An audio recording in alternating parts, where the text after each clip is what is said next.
Thanks again so much for inviting me on your show. I really appreciate it. And I'm looking forward to connecting with your listeners and perhaps sort of introducing subject material which is a little outside of the normal understanding of what it is, what consciousness is, and what it is to be a conscious man, and perhaps offering a fresh perspective. Certainly, I mean, I'm in my late 50s now, so uh, I can, my journey my life has led me down lots and lots of different avenues. So, I've been a professional actor, I've been a teacher, an account manager for a website development company. What else? I've been a baker, a farmer. I've worked in publishing. I've worked in banks. I've worked in the government. Wow, you've done it all. Yeah, and that's just the start of it. That's So, awesome. I've worked in like high paying jobs, which were like soul destroying, and Mm-hmm. I've worked in really low wage what you might think crappy jobs, but which were really creative and challenging. So, but behind all of those things that the kind of stuff that you do for a living and to generate an income, what's really motivated me has been my love of learning Mm-hmm. and my thirst for knowledge and for understanding how the world really works. Mm. Um, so that's so there is a name for that sort of person, and it's called a philomath, A and what? a philomath, Philomath, Wow, and I've never heard that before. A philomath. yeah, Wow, that's cool. it's basically just someone who loves learning and studying and uncovering all sorts of things and discovering new things that are generally not part of the collective consciousness. So that's been my primary focus. So I've never been interested in becoming an expert on anything, like a subject matter expert. A lot of people devote their lives to inventing the best gizmo or uh, you know trying to find out how to make the most money in life or generate the most power and so on. And I could do those things. I'm intelligent enough to do those, but they don't speak to my soul. So Mm-hmm. I've actually I I prefer instead to develop like a broad understanding about life um, I could write scholarly papers on stuff, but I'd much prefer to keep my feet firmly on the ground, away from academia, and live with real people who are grappling with real issues, Mm. everyday issues, um, and people who are working to improve their lives and the lives of their family and their friends and their communities and so on. Um, so I've spent the last 2 years of my life actually focusing fairly intensely on writing a book, and it's a synthesis of my research and my thoughts that I've been generating throughout the course of my life. And it's a long book. It's actually 7 or 8 hours of solid reading, which is almost like two books in one. But it's that sort of like roadmap for men that I think will be very helpful to them. And so it's a long book, and the task ahead of us this morning, Gary, is to like synthesize that 7 or 8 hours into maybe an hour or whatever, hour or two, hour and hour and a half, or whatever. Mm-hmm. And that's going to be my challenge, is to like try and distill even further some of the information that I think might be useful to your listeners. Okay. Um, so I If you guess could define it, what is a conscious male? Putting it simply, like if someone asked you, like, well, what does it mean to be a conscious male, man? How could you sum that up really quick? to sum it, well, I actually kind of need to set the premise for what a conscious male is, and that's um, you've probably heard about the concept of true nature. The Uh, what? Say that again. True nature, what our true nature is, Mm-hmm. What which would you say it is? well, it's the foundational premise for who we are as human beings, and it's the foundational premise for the conscious man. So we kind of have to need to talk about that and understand that before we get into talking about what a conscious man is. Okay. So, true nature is our original instructions, if you like, our God-given instructions. However you want to interpret that word God, whether it's the universal source or whatever that means to you. So these instructions, they direct us to give our greatest gift to the world. So the question, instead of asking, so as a conscious man, instead of asking the question, what should I do with my life?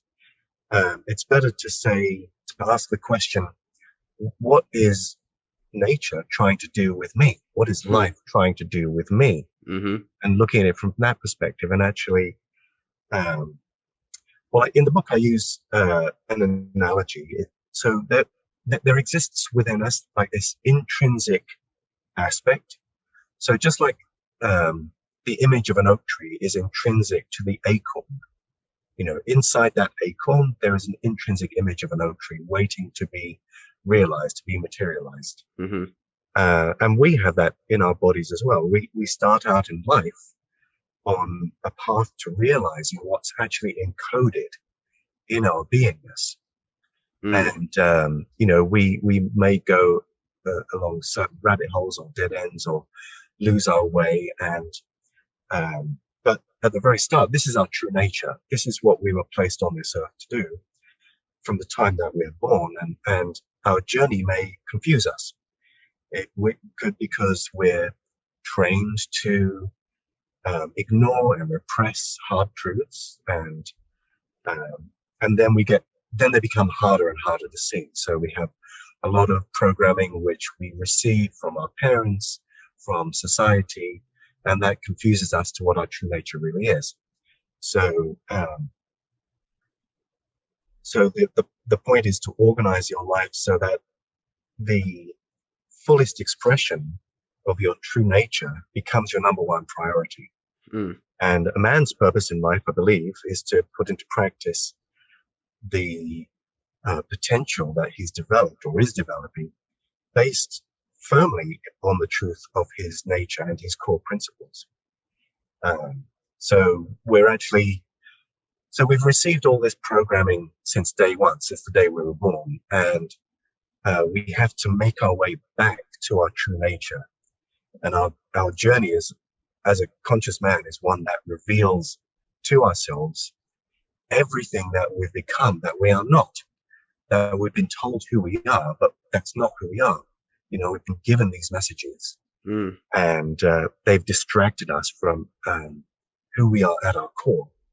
And part of life's journey is to rediscover who we are at the most basic level. Like, what is it inside you that's burning to get out? That's trying to be born by you, so that you kind of need to feel inside yourself at a very knowing level as to what it is you really want. And that's your soul talking to you. And, you have to honor yourself, honor that aspect of yourself by knowing what it is you really want, so that you can come alive. And I guess, the meaning of life, if you like, is to fulfill our potential.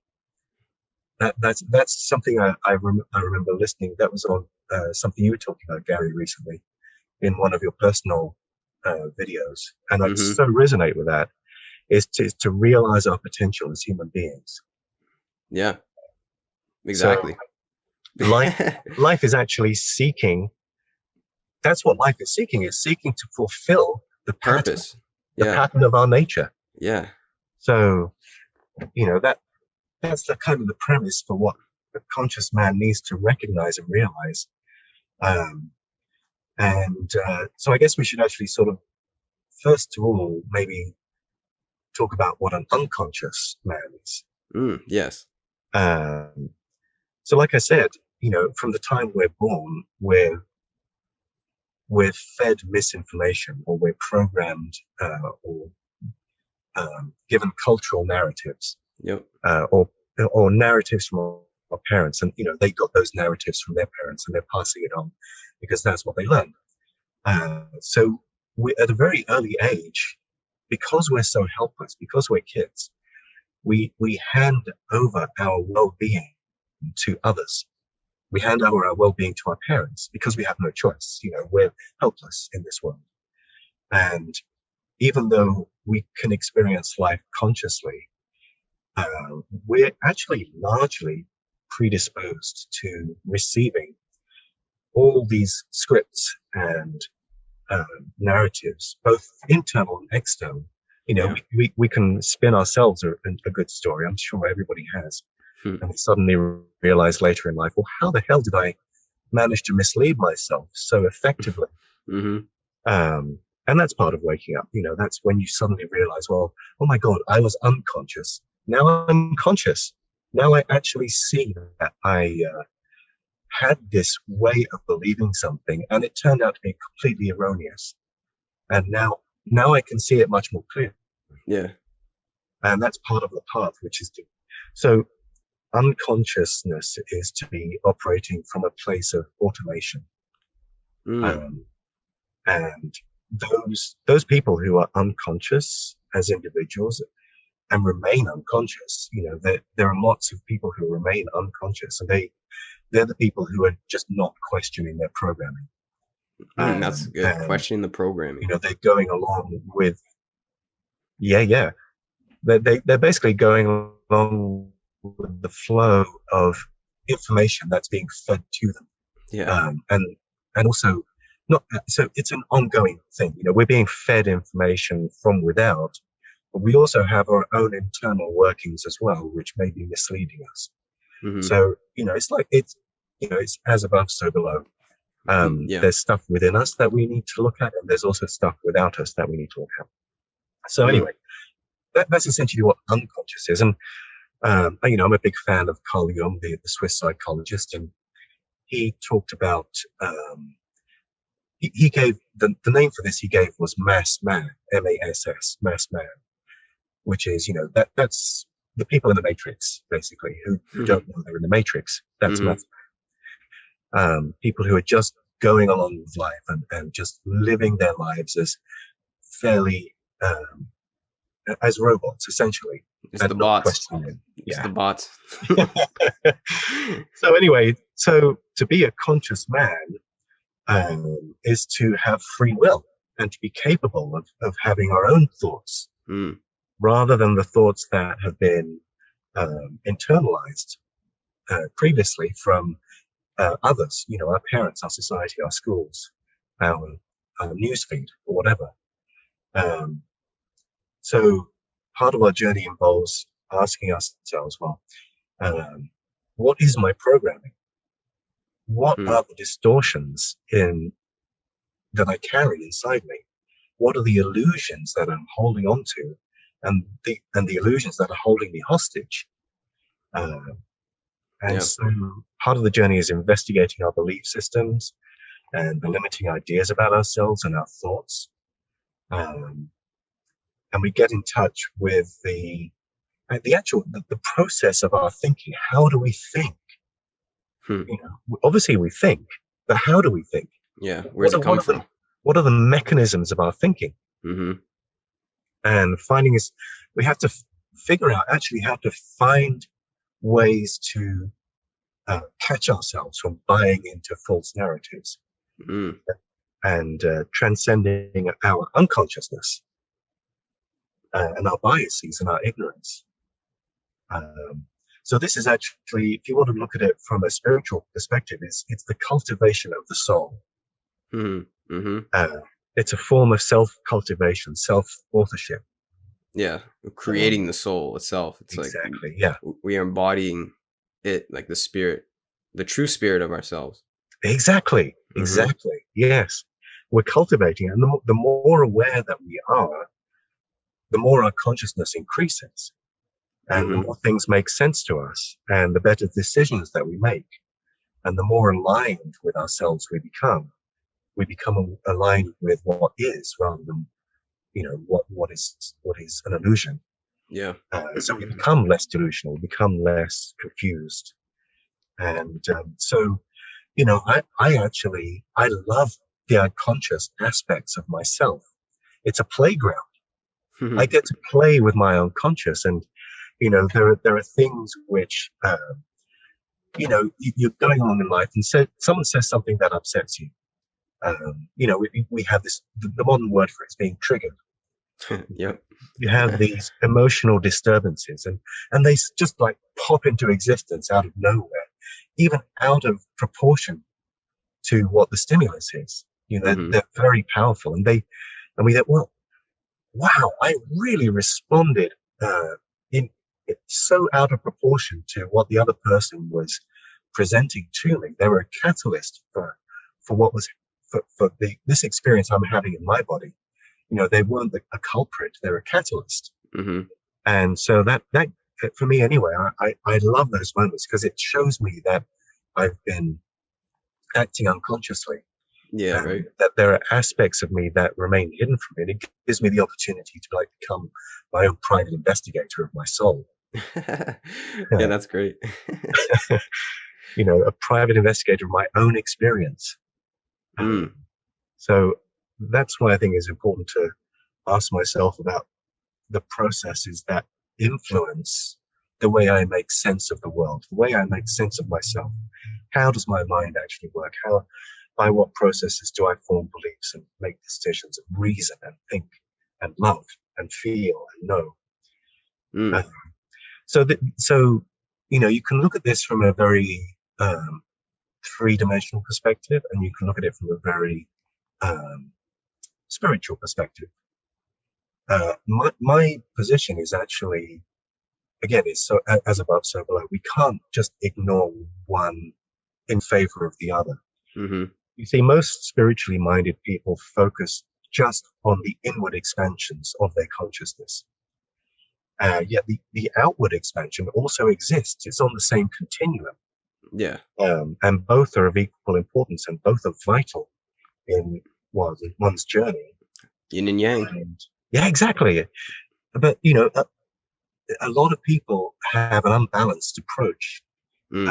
And so... Too much yin, too much yang. Exactly, yeah. Mm-hmm. So my perspective is that it's, for conscious men, we have to realize how civilization has shaped us and enslaved our minds and our productive capacities. Mm-hmm. And how the powerful have rigged our lives to predispose us to mental confusion and mental illness. Yeah. At the personal level, and also tyranny at the societal level. Mm-hmm. That's as important as going within and doing your own exploration. Yeah, exactly. And it all relates. Yeah, exactly. It's the same continuum. So, questioning our own perspectives. It's hard work. This is shadow work because it bumps you up against stuff which it's ego work. It bumps you up stuff that your ego wants to remain hidden. And it brings you into touch with the resistances that you carry. Either resistances about yourself, or of perceiving ourselves, or of having others perceive us as being wrong, bad, or shameful. And we can either believe that about ourselves, that we are wrong or bad or shameful, or we believe others think that we're wrong or bad or shameful. And part of the New Age spirituality stuff is to just focus on the positive, and I think that's a misstep. Just to have a very positive perspective and think positive thoughts, because what happens is that you get, and this is like a spiritual veneer over the top of the shame that we might carry inside us, and you never get to deal with that shame. And it needs to come out.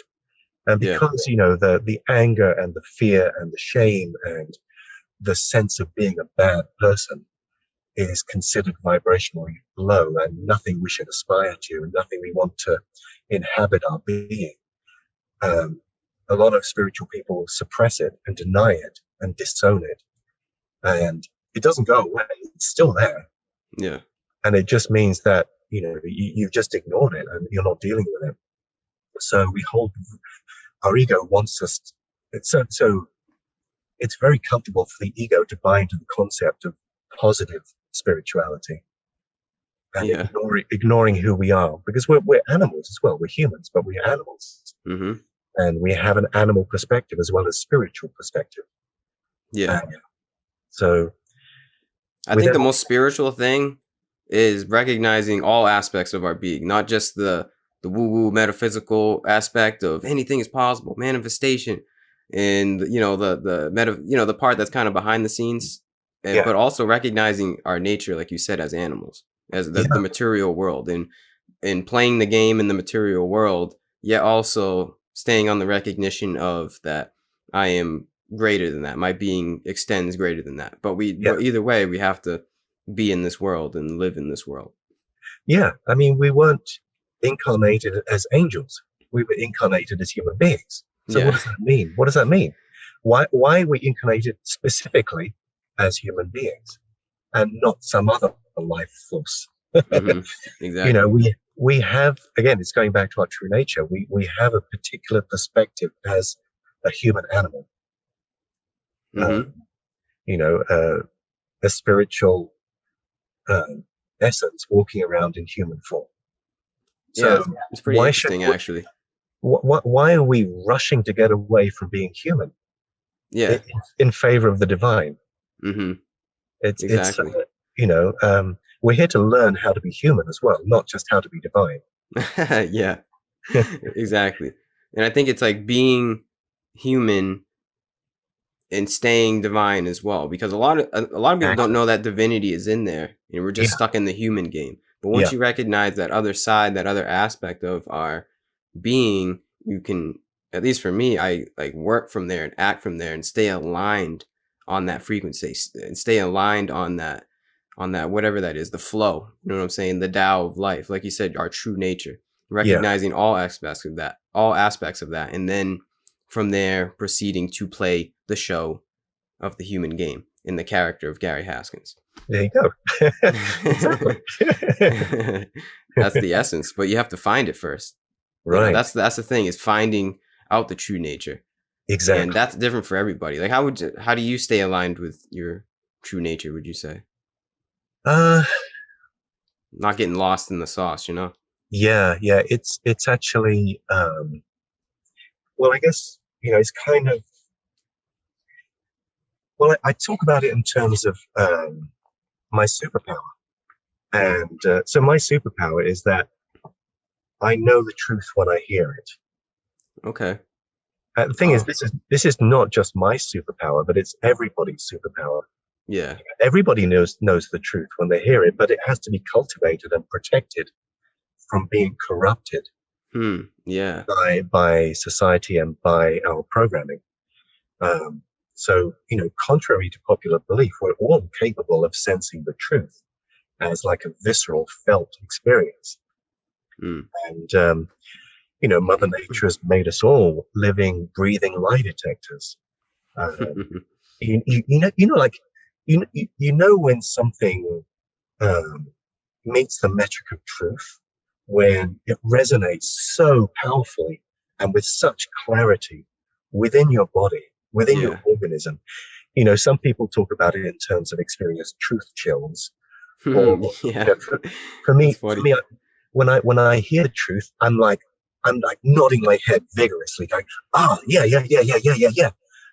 I really, that's so powerful for me right now. Yeah. Your body literally resonates with truth. Yeah. But, there's a flip side of that as well, because we're human beings. We're here cultivating our minds and our brains is as important as cultivating our spirits. Let's not forget about that. And cultivating one's intellect is absolutely critical. It's the ability to learn and reason, as well as the capacity for knowledge and understanding, and to catch your mind and question your thoughts before they take you down a dead end. And it's also to challenge those beliefs. It's checks and balances, if you like. Yep. there are plenty of examples of people, myself included, who, we believe wholeheartedly in something, only later to have been proven wrong. You know, people who are all heart and no head. Mm. That's just as impractical as people with all head and no heart. Yeah, it's the balance, man. It's all about the It's balance. the balance, exactly. There's nuance. There's nuance between sensing the truth intuitively with the truth of our nature, and it has to be in balance with using cold, clear calculation. Mm. Yeah, that's good, man. So I do that by constantly and intentionally challenging my thinking. I do a lot of researching and reading and reviewing stuff from all over the informational map. I digest as much as possible from as wide an array of rock solid sources as I can, and I pick and I choose only the ones that make the most sense to me, and then I synthesize it all into something coherent. And at the same time, I fully acknowledge that I'm imperfect. I will never be able to fully understand anything and everything. So all I can do is just embrace a growth mindset. I can't have an encyclopedic brain, much as I would love to have one. Wouldn't that be great? That's why, the internet and the world of books is available to us. The internet is my exo brain. Ooh, exo brain. Yeah. Right. Because we can, it's like we can dive in there if we want. Yeah. But it's an extension of our being. You don't need to carry it inside you. It's a tool that's available for you to use if you need it. Yeah. But just imagine how effective we will be as human beings if we could actually carry the world's knowledge and wisdom inside us all at once. That'd be intense. It will be intense, yeah. But we can't because we're in human form. Yeah. It's actually probably good that we don't have that. We'd be different beings. That'd be crazy. I try to do that. That's part of my journey is to as fully internalize as much good information as possible. Yeah. Yeah. Continually grow. Yeah. And stay open-minded as well. I think that's huge. Like being able to just not stay too rigid in any idea that I hold to be part of my identity. Just be able to like be wrong, essentially. Like, oh, just admit, that maybe I was wrong, and be able to, like you said, just stay aligned to that truth. Like know where truth lies. Yeah. And that also, like, I think it's the other aspect of the coin is like being able to recognize truth is also being able to recognize when you were wrong. Oh, yeah. Just staying on like it's not attaching yourself to any paradigm that was most likely outlined for you. That's how Exactly. I see it. So being able to just stay, like I'll admit right now, I'll say I'm not like this. I'm probably wrong about a lot of things that I hold in my being currently that I believe to be true, but I recognize that maybe one day I won't, and I'll be a completely different person, and I'll think completely differently. But at this point, I hold certain truths to be self-evident within myself, and they might just be not a truth. It might just be a truth that I just think is something. But like as long as I stay open-minded, I think that is the truth. Like that's the underlying truth behind all these things that my ego thinks is some kind of that I hold part of my identity. But the meat of it is really just as long as I am able to not get lost too much in one certain paradigm that has been built up for me, and can stay in that fluid sense of mind, I think that is, for me, that's the truth. Right. Yeah. In the book, I talk about how it's so easy to become attached to a particular viewpoint. Yeah. A particular idea, to a particular mental map of seeing the world. Yeah. And the same is true for people in the spiritual community as well. We have things that we believe are unalterably true. So it's better to hold a particular truth, which is fine, but then try to continuously challenge and change it with better information. Yeah. And that's the word for that is proto-truth. Oh, okay. Yeah, Hmm. so a proto-truth is essentially it's the best working model of reality currently available. What does proto mean? And Do you know? it's like prototype. Oh, so it's like the before. It's like we're still building the Yeah, truth. The truth is not yet exactly. finished, man. We are writing the truth. Yeah, That's exactly. good. And everything is a proto-truth, but some prototypes are better than others. You can build a prototype which just fails at the first try, Hmm. and you can develop like hundreds of prototypes, and you get something incredible. But they're still prototypes. Yeah. So there are proto-truths are the best working models of reality, without which we can't even take a step forward. Because if we don't have anything to work with, how do we even take a step forward? We have to have some idea of where the truth lies. Hmm. And then we have to test that truth. Yeah. It's like a Um, science. yeah. It's science So, within ourself. It's like a science of the soul. and it's non-egoic as well. It means that, you're not so attached to your own truth that you dismiss other people's ideas out of hand. Because, most of the time, we're slightly wrong and they're slightly wrong about what they believe. And, we just have to make sense of some sort of like temporary confusion, figure it out, await new information, or else not find an answer and simply rest in some sort of paradox. Um, so the key is,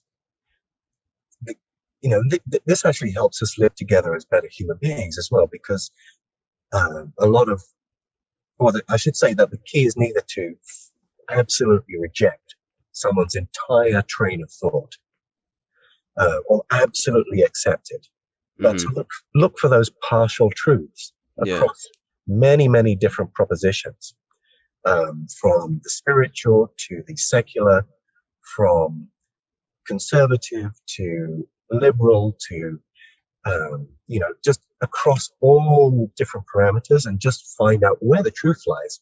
This is what being a free thinker is. You're not pegged by a certain label.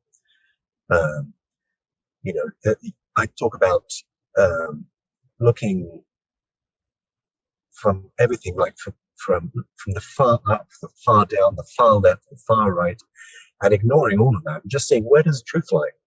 Just don't try and fit yourself into some sort of paradigm, but just ask yourself, where does the truth lie, Mm. and then test it out. Hmm. Yeah. It's a never-ending process. I think life is Yeah, just. That's what we're trying to. We're all trying to find the truth. yeah. Yeah. Life is just this deep analytical puzzle that we have to try and make sense of. Yeah. Waking up is easy. Waking up is simple. It's clear, but growing up is difficult, man. That's good. Growing up, that's Yeah. really difficult. Uh, Yeah. It's you not know, meant to be easy. uh, but growing up and waking up are both essential. In the book, I largely focus on growing up, which is like developing one's character and the way you understand and meet the world. And I touch on waking up a bit in the chapter I have on unity consciousness. But it's so important to focus on both and not just focus on one. I mean, many people think that, certainly in the spiritual community, life is just a dream. And, that kind of gives them an excuse not to engage with life, because it's just an illusion. Mm. So, why should I actually try and improve myself? Yeah. I'll Well, just focus on becoming more spiritual, or yeah. But that's you're missing the point. exactly. When you get to that, it's like, well, yeah, it is an illusion, it is a dream, but it's also like you're still in it. You're still like we still have to play our parts here. Like Right, right. just because you come to that realization doesn't mean you just sit in bed all day and just smoke weed or something. It's like Yeah, it's yeah. if anything, it actually knowing that other aspect and knowing that this is all some kind of play, dream, game, whatever you want to call it, puzzle, that gives me more ambition. That gives me more just fire in my soul to want to act out this play dream character thing, you know? Like, I Right. don't know. There was one point where on my spiritual journey where I was kind of like reached a point of apathy of just like, oh, nothing ever matters. It's just kind of we're all just here for no reason, just caught in this crazy ass universe. Like it doesn't mean anything to be a human being. But then I was like, wait, no. I took the other side of the coin. It was like, you know, there are those aspects of the world where um you know, the universe is just so big and our life is just like this very short uh time to experience what it means to be a conscious being in this matrix, right? Yeah. And that can seem daunting and scary and make you not want to do anything. But for me, I turn it the other way and I'm like, well, if I'm here now in this temporary existence, I'm gonna live it up while I can, man. I'm gonna like do whatever I can to make this dream the greatest dream of all time, you know, to make this the greatest show Yeah. of all time. And why not? Like, why not? Why would I just sit here and waste this opportunity that might be the only opportunity to be a human being? I'm gonna play the show. I'm gonna play the act. You know what I mean? But that Yeah. doesn't Yeah. mean I'm gonna play my own act and cultivate my own truth within myself. I don't get lost in the act of that the outside world tells me to play. You know, that's the thing, is like finding out what character to play in this Yeah. life. Yeah. Who do you really want to be? Who do you want to play? Not anybody else. Who do you really want to play in this movie of life? You have to write the script. We're all writing the truth, like we said. And it's up to everybody to find out what their truth is. You know? Right. Yeah, we do. We have to write that script. I mean, there's only one character that you can play. Yeah. And that is you. Because if you want to be happy and peaceful, yeah, you have to. unless you want to be living a lie, then you know that. And if you want to live someone else's life, you know, I was a professional actor for many years, and you know, it was my job to live other people's lives. But I could only do that by being authentically me. Yeah. You know, by knowing. Did you make movies or did you do plays? I did all sorts of things. I did movies and TV and mostly stage work. And actually, the thing that I loved the most was working with kids. I used to do drama workshops for kids. That's awesome. Children's theatre. I performed in schools. And I added it up one day. I've actually performed for 40,000 kids, all in all. So you know, when you go into a high school and they all come into the gym or the assembly area, you know, you can see how many hundreds of kids are out there. And you know, part of the blessing that life has given me is to know that I've touched the lives in a small way of 40,000 children. Yeah. You know, by bringing them the gift of theatre and drama, you know. Well, what do you think? What is it about acting in drama for other people? Like, what is it in you that you like that brings out in other people? Like, why do you like being the person? Because all right, so most people wouldn't want to be in front of 40,000 kids, right? They'd be like, oh my god, that is insanely scary. So what is it about you that says, no, this is what I'm supposed to do. This is why I want to be here and put on a show for everybody. It's actually a very safe place to be, is in front of a big audience when you're an actor. Being a public speaker is very, very different. So, you know, like we're doing now, I'm in the role of a public speaker. You have me here as some sort of an authority on the work that I've written. And that's actually more difficult for me than being an actor. You see, when you're being an actor, you're not subject to being challenged by the audience. They might boo you. But it's unlikely.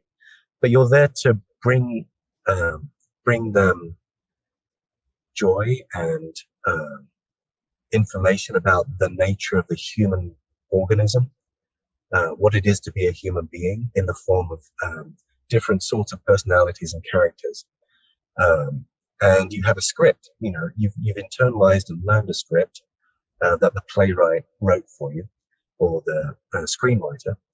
And it's very safe because you have these words, and all you have to do is match the words to your own true nature, to what's true for you in your organism. and then express that through words and movement. And that's a very comforting. I find that a very comforting thing to do. Mm. I actually specialized in non-human characters a lot of the time as well. So Non-human? Non-human, so animals and elemental forces, which you'll find a lot in children's theatre. It's very, very creative, very, very sort of non-linear. And so it actually is very freeing to not be a human being, to exist in the form of, say, for instance, a crow, and to inhabit the mind and the movements of a crow. Yeah, and the energy of a crow. Exactly, yeah. That's something which, normally we don't do that in life. You and I normally wouldn't do that. We just get out of bed and do normal human stuff throughout the course of the day. That's what you think. I'm running around my house like an animal. I'm flying around like an eagle. Just as long as it's not a headless chicken. No, I don't do it. Maybe some days, but you're right. Not today. Anyway, it's good to explore those other states of consciousness, the non-human states of consciousness, because then that can inform you it gives you a perspective. Because in a world of dualities, we know ourselves by that which we are not. So it's good to know ourselves by having explored what it's like not to be a human, but to be some other creature. Yeah, that's pretty cool, man. Yeah. It's like, you're stepping outside of your mind, essentially. You're stepping outside of that, like we said, that paradigm, the matrix that was built for us. And you're just like literally, I think it's just really being able to look at what you are in this meat suit as from a different point of view. Because I don't think, I'm not judging here, but I don't think a lot of people are able to do that, or at least know they're able to do that. To be able to step outside your narrative that you've been conditioned into, and then step inside the narrative of something else, maybe a crow, maybe it's another character, like another human being. Just being able to just destroy the ego, essentially, destroy the paradigm, and then see your life in a different light. And right. Yeah, from there you further your own paradigm. So yeah, that's pretty interesting, man. I never really thought about that with acting. I see this as a form of acting. Like this whole podcast is acting, but it's like improv, because like you said, when you perform in front of people, it's a one-sided performance, and the audience can't really get involved unless you're doing like comedy or something, maybe. Yeah. But like when you with this whole thing, it's like we have to both be in a way, like there is, I guess we could follow some kind of script, but not really, because I could switch it up, or you could say something that I wasn't expecting you to do. So in a way, it's still theater and show. It's just not really like a play. It's like an improv play that we play with each other on this thing. That's why I like it. I don't know. I think it's fun just talking to people. Well, the similarity between the sort of thing we're doing now and traditional performance, as an actor, is we both have an energetic exchange. So you and I are conversing right now, and I get your energy, and you can get mine to a certain extent through this medium of this digital medium. And in the theater, there's also an energetic exchange that happens between the audience and the actors, which informs, and it's synergistic. It informs the actors and motivates them, or informs them to reach into themselves and deliver something they normally wouldn't do, or they didn't do on the day before. They won't do tomorrow. And the audience as well gets something from the actors who are in their own particular energetic field. It's something that's, that's one of the biggest sadnesses for me about all the lockdowns and the social distancing, is that it's separated us even more so than we traditionally were.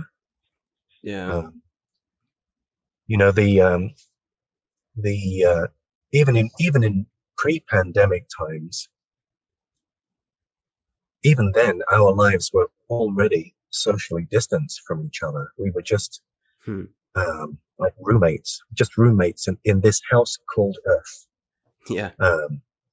You know, it's a world that we built for ourselves, that we inhabit. But you know, the streets of the empty cities during lockdown were it was really just a reminder of how we were living prior to that, how we socially distance ourselves from other humans and masked our inner lives from each other. It had already occurred. It had already happened. That the lockdown simply formalized the fact that we had already become separated from our fellow men, Yeah. just well before any coordinated response to a virus.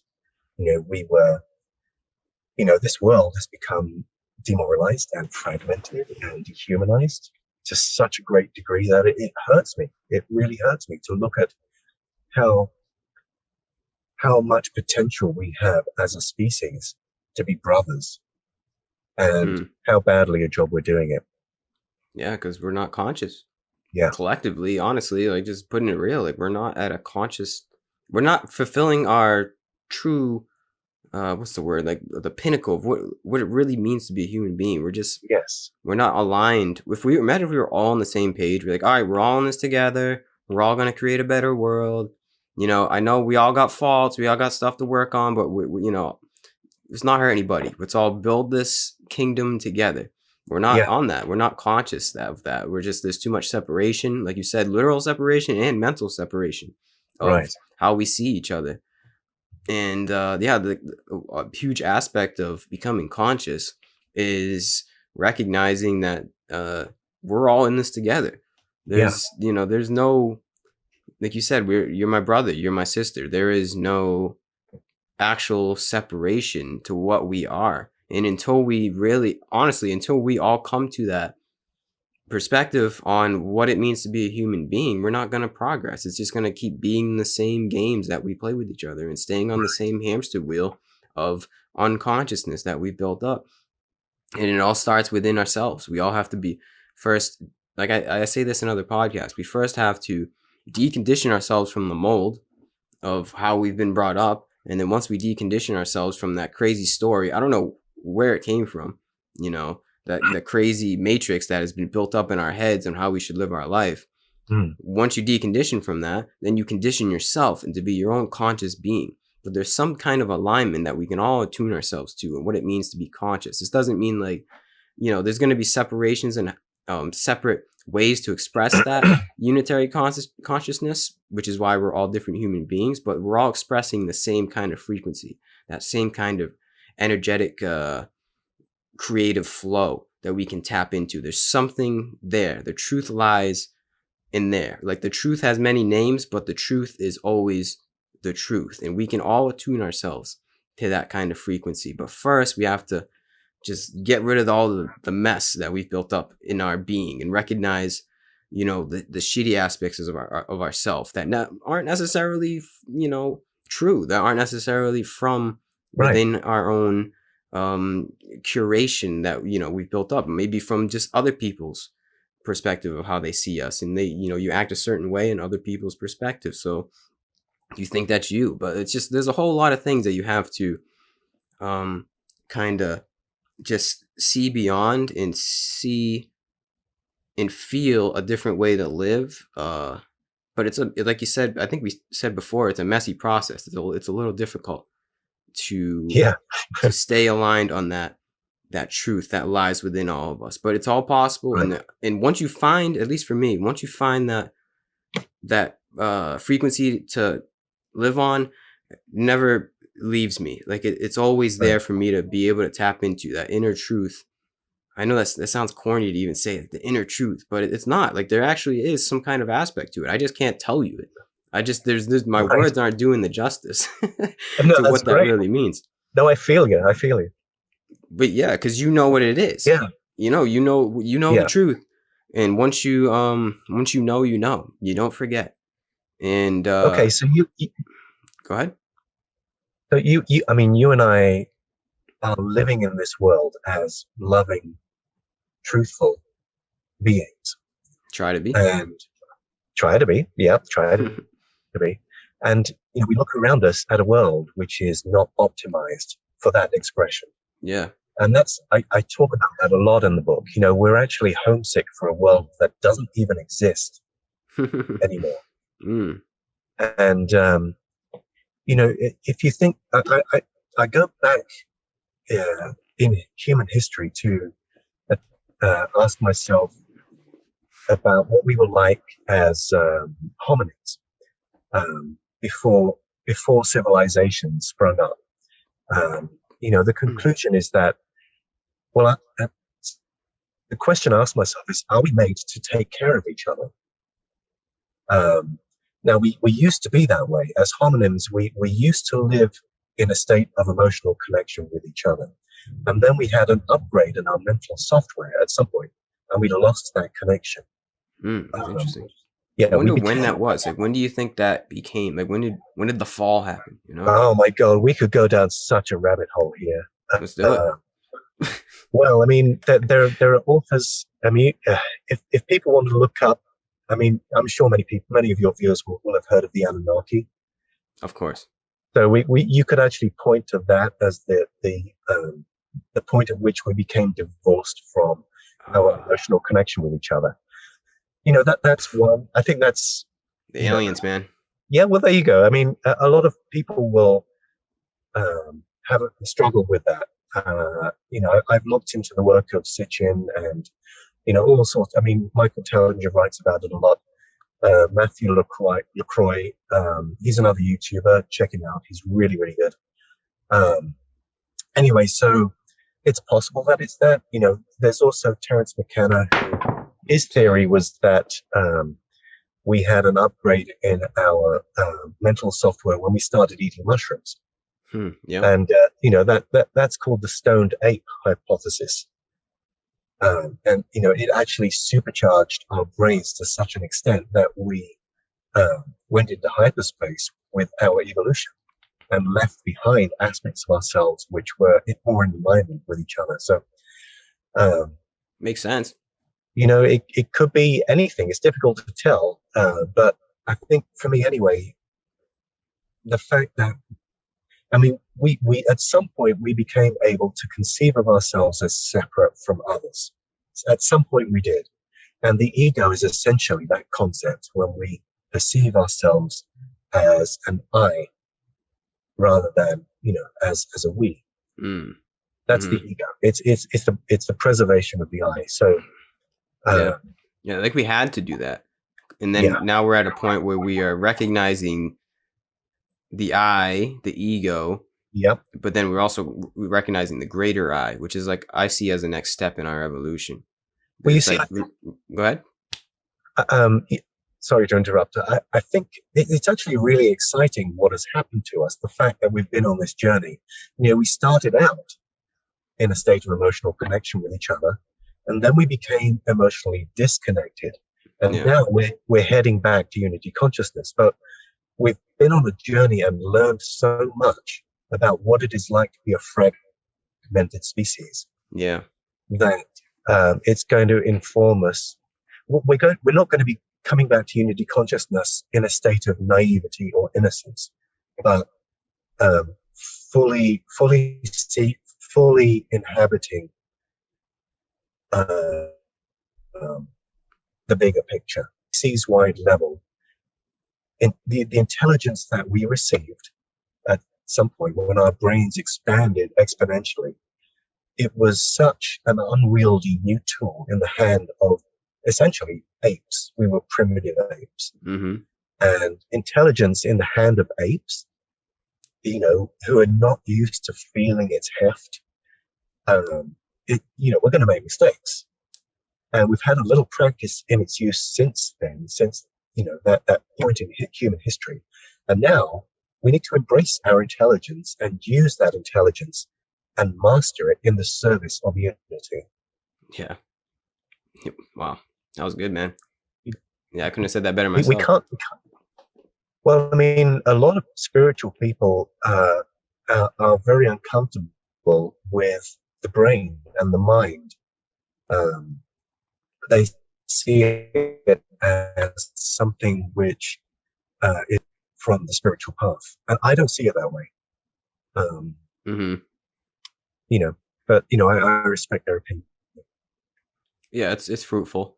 It's good intentions. Yeah, You have to recognize. It's like the more you unrecognize your mind, the more you're actually doing yourself a disservice, because we're never going to escape the mind and the programming. You know, it's literally, like we said before, it's encoded. It's in our it's in our code. We yeah, have code inside of our body. It's called DNA with 4 different, A, T, C, and yep, G. That's the code. And there are things that are like, we are robots.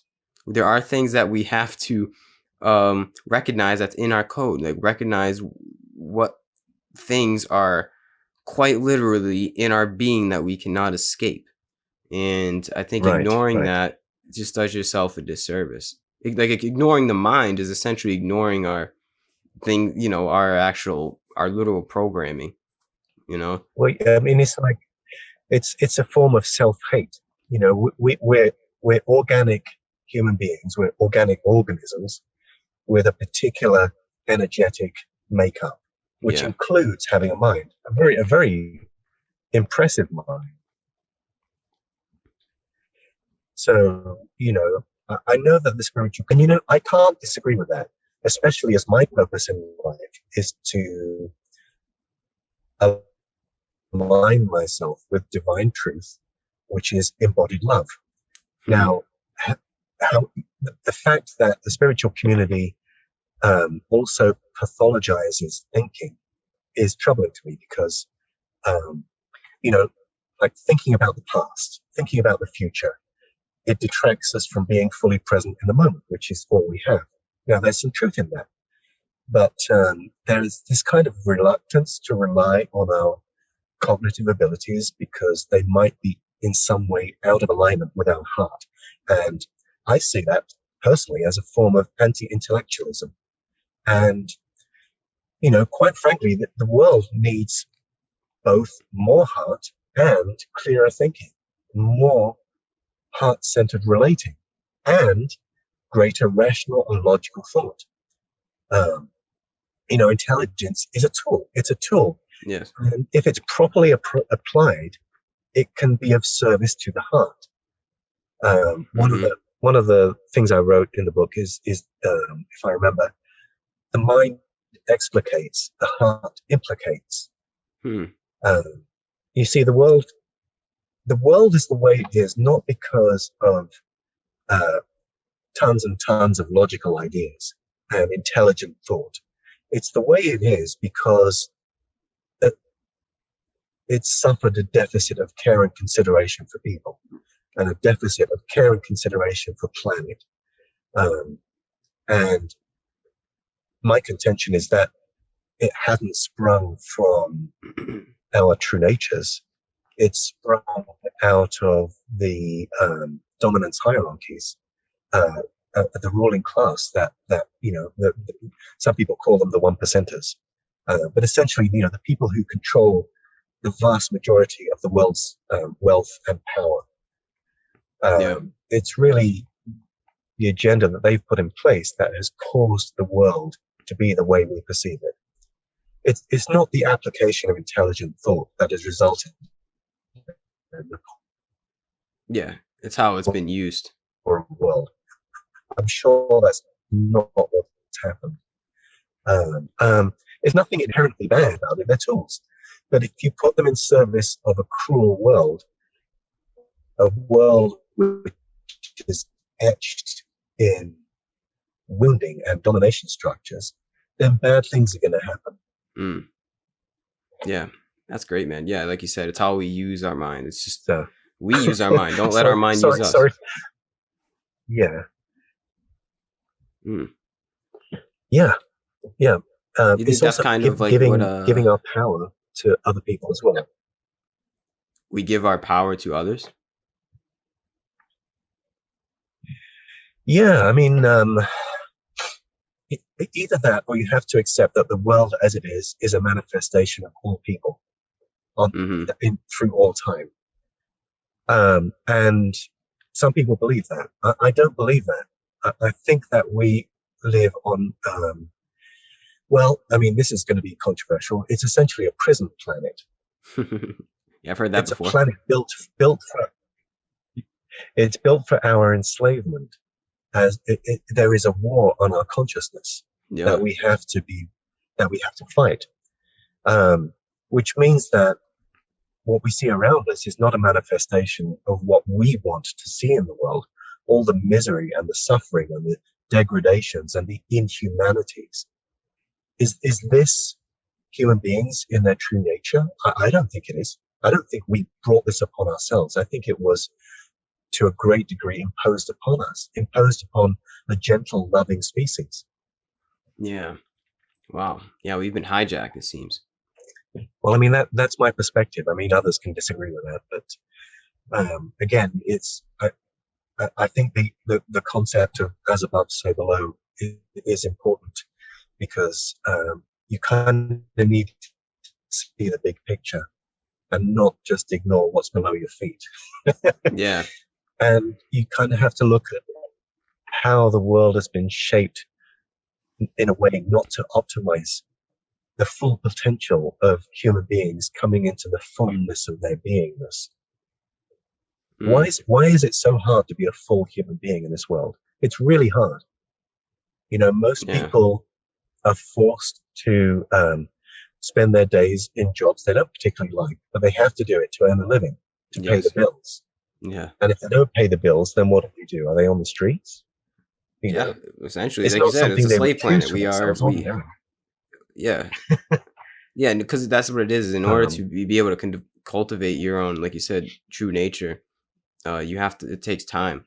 And if you don't have time to do anything, like if you don't have time to, you know, if you're just working and you have like 3 kids and you're lost in life, it's hard to like really cultivate that and really find that alignment. So yeah, that's true, man. It's like they don't want us to, you know, that would take away the power of the ones that do have power. Because when you realize your true power that you have, you can do a lot in this world, but it takes time to be able to like cultivate that. It really does. Yeah. But I think anybody's capable of it, no matter what situation you're in. You think you don't have time, like you think like, oh, it's like just can't do it, man. I think no matter what, like even if you do have to like work some shitty job or do something you don't want to do for a little bit, we're always capable of change and finding out what power, that creative aspect and that creative power that we all hold within ourselves. But it's not like an overnight thing. You know, you don't just wake up tomorrow morning and I'm going to be in the NBA. It's like, no, you have to play the game and keep going along with the motions and keep playing in this show until you put on your own show for the world, until you put on your own act, and whatever that may be. That's different for everybody else. Could be cooking, could be writing a book, it could be playing a sport, I guess. It's anything. We all have different aspects and different ways to express our own creativity in the name of the divine. It's just it's a hard process, that's for sure. It is. I mean, it's like a card game. You know, we're dealt the cards, and sometimes we're dealt a crappy hand, sometimes we're dealt a really good hand. And we're all playing the same game, though. Yeah. And the point is that you have to play the hand to the best of your ability, whether it's a crappy hand or a good hand. Yeah. Now, if you look around us, I mean, there are 7 billion people on this planet. Now, billions and billions of those people live in poverty. So billions and billions of people are playing crappy hands. And that doesn't sit well with me, because it means that those billions of people are never going to manifest the fullness of their potential anytime soon, no matter how hard they try, because they've been dealt crappy hands. We live in a fairly rich society, so that we have more options available to us. But even so, I'm living hand to mouth. Yeah. And most Americans are living hand to mouth. Most American families, certainly in the last decade or so, since the last great, what do you call it? Oh, the words slipped out of my head. Anyway, since 19 since 2009, when we had the Great The recession. Recession. Thank you. Hmm. That was the word. Up until now, when we've got the Great Reset, this world is not getting any better materially for people. People are struggling. Yeah. It's hard because, certainly for your generation, you have levels of student debt which are hanging around your necks like a millstone, and trying to find work which is both meaningful and well paid in order to pay down that debt is incredibly hard. Yeah. And so even with our greater ability to get more out of life, it's still really hard to live on this prison planet. Yeah. And No matter what, we're in the system. Intolerable. I personally, I just find it intolerable. Yeah. Because there is so much potential that is wasted. We waste so much potential, either through our own efforts by not doing our own inner work, and staying dulled, having our senses dulled, and not waking up from the matrix, or else by living in a world which is not optimized for our well-being. It's an artificial world. It's a life which is antithetical to the individual. It's we live in a conformist society which just continually exerts a force on us to comply with the system, and it goes against our true natures, and it's devoid of compassion. Now, for people with love in their hearts, I suffer when I see other people suffering unnecessarily, and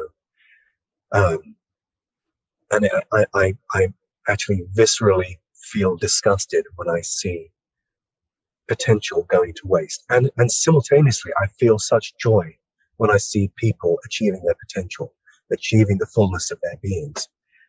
This it used to be one of my favorite shows on TV was The Voice, and just ordinary people who had cultivated their singing voices to such an extent that they managed to get on the show were actually given as much opportunity to realize their potential, their singing potential, as they could. They were given the best coaching, the best backing musicians. They had so much help to get them to experience the fullness of their beings. It brought tears to my eyes. Mm-hmm. Yeah. That's what lifts my soul, and that's why I wrote this book, is because I want to help conscious men reach the fullness of their being. That's awesome, man. That's what we're all here to do, right? That's why we're here. We're like, there's no other purpose to be a human being than to grow. We're all to the best of our ability.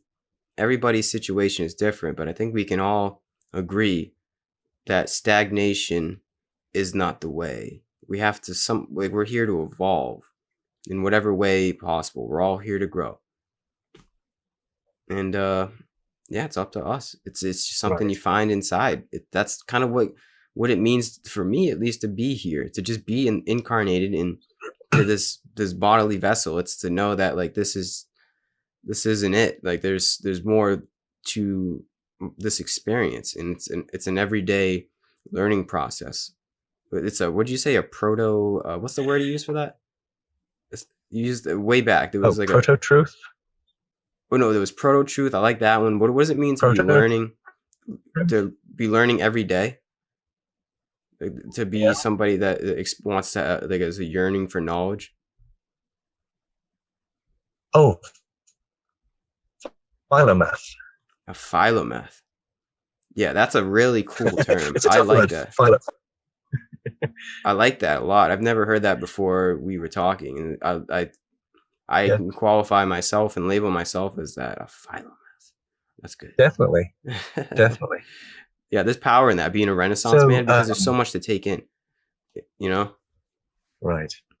Yeah. What were you about to say? Exactly. Yeah. So, two things are crossing my mind right now. I guess, I wrote a book. So the name of the book is Modern Masculinity for the Conscious Man. So I'm interested in masculinity and what that is, and how we use that as a Are you spiritual breaking growth. up a little bit, Michael? Anyway, oh, can you hear me now? Yep, you're good. You just the words weren't. I think the connection seems to be like a little slow, but Yeah, I think you seem to be fine now. we got a bit of a lag here. So yeah, so the core the core thing about masculinity is it's a penetrative energy. Okay. It penetrates. It's outwardly directed. That's very symbolistic of sex. Yeah, it's all about it. It's how it's both physical and energetic. So we penetrate with our lingams, and we penetrate the world with our energy. It's masculine energy modifies the world. It alters the world. It develops the world. It recasts the environment for good or bad. Feminine receives, surrenders, flows with change, nourishes, and it can do so wisely or unwisely. Nourishes, yeah. Some of the things that can. So, for instance, masculinity is often some of the traits might be, self-disciplined or rigorous or directed, responsible, strong, focused, transformative, generous, these very, and mission-driven as well. So in spiritual terms, when you have that sort of energy, that masculine energy, trying to align itself with going with the flow, you can see there may be a problem.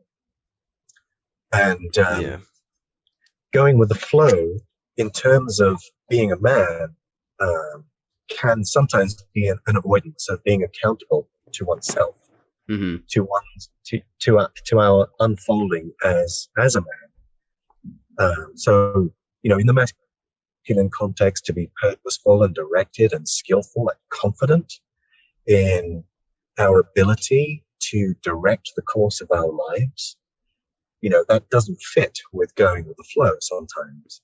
Would you say it's like a creative aspect? What about, when going with the flow or masculinity? Masculinity, would you say it embodies more of like the creative aspect of our world? No, I think that's more the feminine aspect. The feminine aspect is much more creative. The masculine energy essentially is the container, and the feminine energy is the fluid in the container. Oh, wow. Okay. That's good. I can see that. So the masculine energy is about penetrating the world with sacred intent, ideally, and shaping it for the collective higher good. And that's what separates it from going with the flow. It's actually intentional and active rather than passive and feminine, which is what going with the flow is. And all of these positive masculine attributes, there's a danger of them being rejected in favor of the feminine, to, like surrender to whatever life presents you, to be passive and yielding.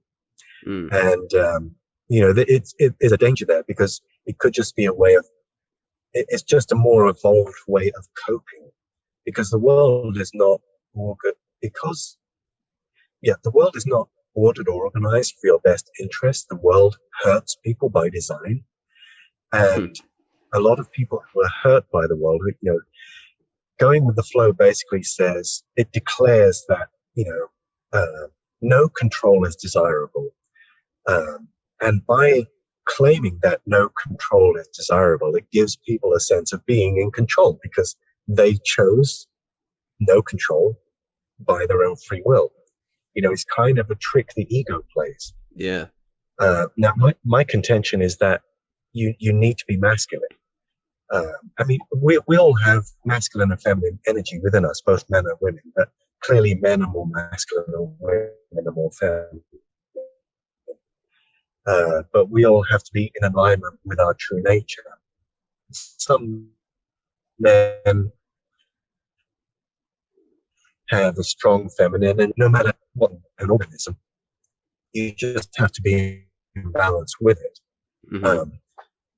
So, there's a difference between sitting in your own boat and sitting in someone else's boat. And your true nature is your boat. It's what's encoded in your beingness. It's why you were born as you. And going with the flow of your own internal instructions, your own divine plan, that's different than being tossed around by the waves of life haphazardly. You can steer the boat. Be the captain of the ship. Well, actually, in a sense, there's nuance there as well, because, when life presents you with an experience, it's either in flow with your true nature or it's not in flow. And so you don't need to be in flow with life. That's a profound spiritual flip on the head there. Let me give you an example. If, let's say, you need a job and, miraculously someone offers up. So it looks to the universe like, it looks to you like the universe is presenting you with an opportunity and is responding to your need for it and take the job. Now, the wise man would ask himself, is this job in alignment with my true nature? What if you hate selling? Fear of failure, and maybe there's a life lesson in confronting that fear. But, what if you truly do not resonate with selling? It's just not you. Should you still go with the flow? Then if you go with the flow, you're essentially rejecting yourself out of a misplaced commitment to some sort of spiritual truth. What if the universe is actually presenting you with an opportunity to come into greater alignment with yourself by rejecting rather than accepting, by rejecting that offer of a job as a salesman? Because then you say, thank you, universe. I see how out of alignment that job is with my true nature. Thank you for helping me reject that job. Yeah, that's great, man. Yeah, you are very learned man. You definitely understand the true flow. You make a lot of sense with what you say. Yeah, we all have to find the flow. Yeah, just be who you were meant to be. Yeah, it's that simple. Yeah. Right, exactly. Don't take this life for granted. Know that you have to. That's what we're all here. We're all here to find ourselves, find that true flow, and steer the boat down the river of life, man. That's what we're all here to do. Is that what it's summing it up? Is that being a conscious male is like taking your life and regaining that aspect of masculinity, of structuring your life on how you want it to be, consciously structuring it?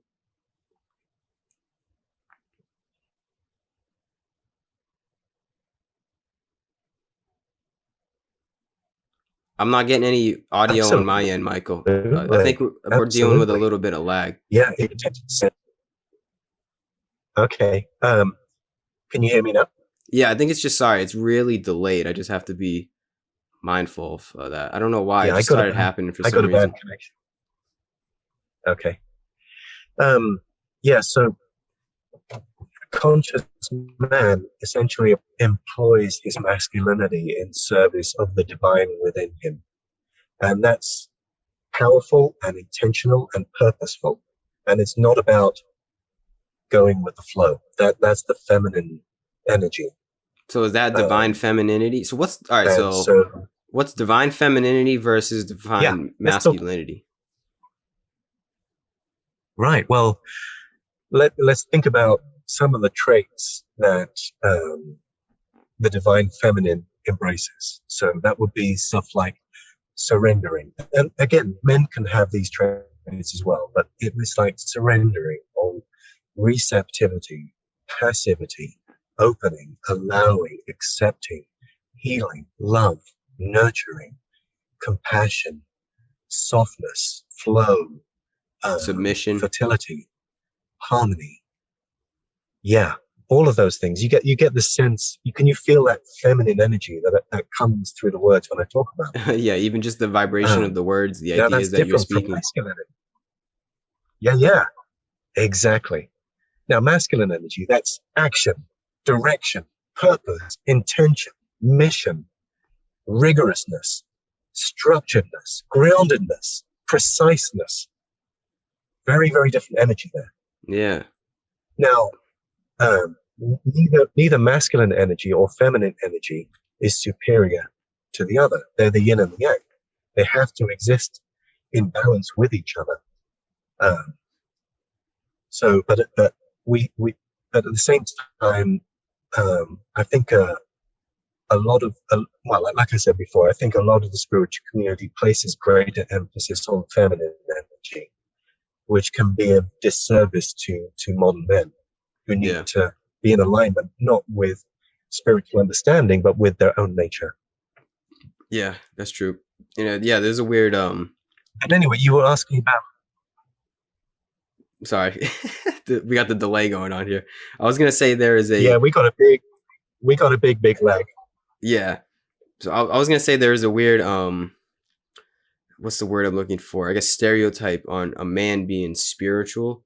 You could be seen as soft, or just like you said, just a little bit too feminine. But I think the idea of the conscious male is very important, because a spiritual man is not like a soft man. He's not just like this. A lot of people see it as gay. Like, what are you, just like a pussy man? Like, no, bro, it's not. Like, it's not about that. It's like you can still be a man and recognize that you're a divine being.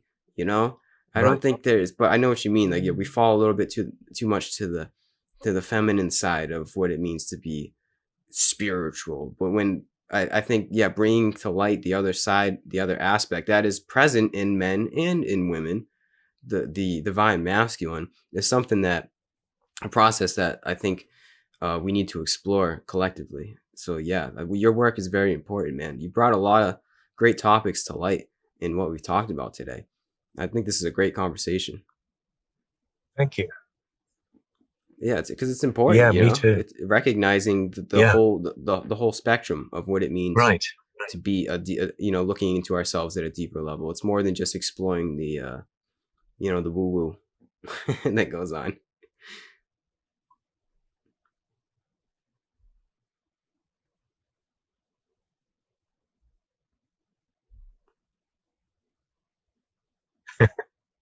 I didn't get. Did you say anything?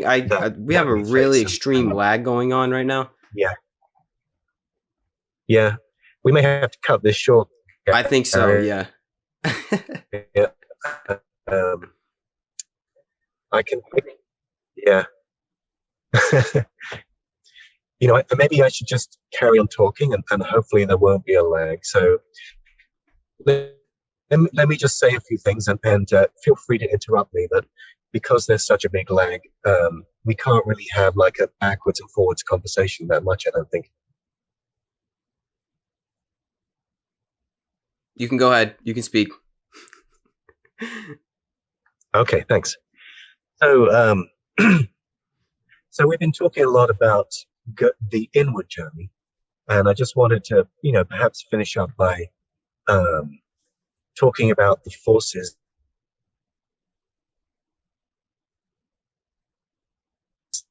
that are in the world that are trying to lead human beings. There are forces in the world which want to control you, and they don't want you to become more conscious, to see things with greater clarity, to see reality as it really is, and actually potentially do something not in their best interests. The natural order of human beings is, I believe, to evolve their consciousness and to become more and more conscious more wise, more intelligent, more loving, more knowing, um, building the fullness of their being as compassionate, uh, loving species. But the thing is, in doing that, they have to meet the control systems that are set up to fight back against them, sometimes subtly and sometimes forcefully. Um, in the book, I talk about some of those control systems. What one is, for instance, the mass media. Let's take that one. And there are other mechanisms which the ruling class uses to transfer their narratives into our heads, into our minds, into our hearts, and it gives us that sort of cultural paradigm, that sort of matrix paradigm, which is accepted by mass man, and it that that that sort of person believes that it gives him a blueprint which he believes is his own creation, but they're not. Those are that's programming that he's received through the mass media, for instance. Children receive a lot of their distorted societal programming through the devices that they have, through their computers and phones and games. And it troubles me. As you know, I really love kids. I did a lot of work with kids, and the fact that their fresh minds are being targeted, and are and minds and spirits becoming targeted and progressively corrupted, it troubles me. As they move through this school system and they go on to university and they find themselves presented with a set of very, very narrowly focused ideas in their textbooks, which never challenge anything outside of the normal scope of reference that the powers that be want us to view. They don't want us to be conscious, so they give us a very, very narrative range, and essentially is to train people for obedience, train them for conformity, and make them controllable and indoctrinated, just like the Matrix. And the hope is that they fail to develop the necessary critical thinking skills. Only develop as much intelligence as is required to do their roles within the society. Because free-thinking individuals don't fit their agenda. It doesn't fit the agenda of a control system which is meant to repress the full realization of their humanity. And, the paradigm that we live under depends on all of us not thinking too hard about those control mechanisms. And all that's needed is just functional, obedient students or workers with only as much intelligence as required to perform their tasks, bricks in a wall. They don't want unoptimized humanity. So the conscious man, I think, is his task in life, not just to regard himself and how he is constructed, but also how the world is constructed as well, and to go on and construct a better world, which then in turn serves his own evolution. So it's not just a personal journey. It's not just about becoming more conscious, because we're all affected by our environment. We're all affected by the world we live in, and it can hold us down. So part of that journey has to be to create a better world. And that's something I talk about in the book. Mm-hmm. Yeah, that's awesome. You reach liberation within, and then from there we cultivate that liberation without, so we can escape the slave planet in Matrix that has been built up for us, essentially. But yeah, man. Amen to that. Amen. Well, hey, we'll do it one step at a time. It's just going to take a little bit, but it's a process that we're all on, that we're all creating, or that we all have the potential to create and align ourselves with. We just gotta find it first, man. It's different for everybody, but we're all capable of it. I think so. I believe every human being, no matter what hand we've been dealt in the game of life, we're all capable of playing our cards right. It's just gotta find it, man. But I thank you for coming on here. I think we had a really great conversation. The lag was a little unfortunate, but it's okay. We got through it. I think everybody would be able to comprehend what we were saying. I think you Sweet. should start your own podcast. You have a really calming voice. Like I forgot sometimes that I was actually on camera and was on the mic. I kind of just wanted to listen to you talk because you have a very exquisite way of putting things. So if you created something, I'd probably listen to it. I think other people would too. But yeah, man, if you want to, I think it's just my head cold, which is making my voice sound sexy. I'm not this sexy. So yeah, just get a mic and just go on the mic like this. And put some plugs in your nose, and you have that calming presence. But yeah, if you have anything you want to plug before we wrap this thing up, or anything you want to say to the world?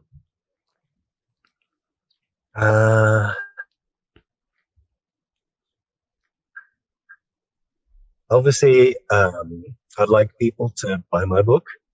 And most of the time, men